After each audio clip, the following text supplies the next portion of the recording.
Hi, I'm Mark, and today in the Firemaker workshop I'm going to show you how to replace the rope seal on your Firebob.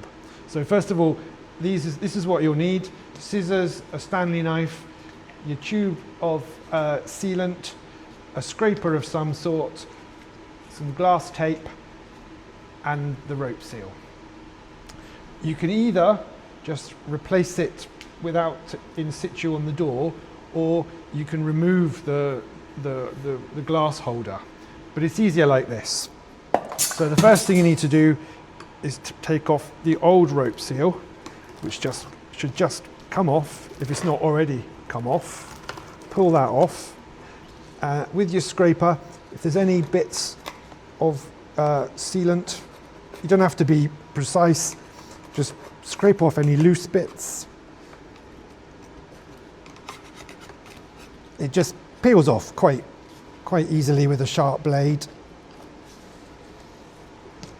Doing it with a Stanley knife works just as well. Scrape it all off, any loose bits. So now, once you've got your rope seal off and it's all nice and clean, you get your tube of sealant and you just put a very thin bead, no more than 2 or 3 millimeters, all the way round on top of the holes. Less is more. If you miss bits, it doesn't really matter, and you can always go back. So once your sealant is on, you then get your rope seal.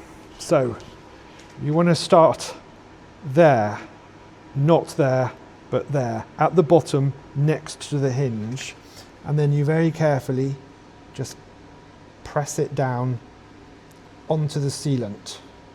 Don't stretch it, just press it down the way that it wants to go. Try not to twist the rope seal as you're going, just push it down. And now you're going to need to cut it to size.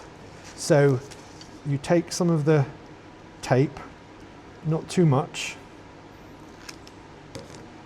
and then you take your tape and you want to put it across the middle, so that you're going to be cutting it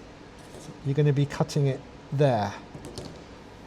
So put your tape all the way around, make it nice and tight, and then you get your Stanley knife or a pair of scissors and you just cut it across the middle like that.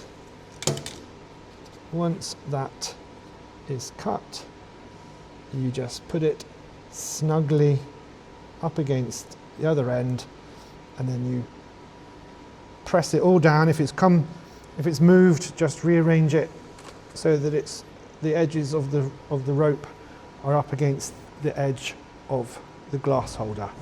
Just tap it down and then let it dry. Once the sealant is dry, there is one other thing you can do, and that is to take some more of the tape and cut a length about 4 centimeters wide. Peel that off, and then just ever so gently tuck it in under there and put it over the top so that it seals the join between the two ends of the rope. Press that in, not too hard, but just make sure it's stuck on, and there we go.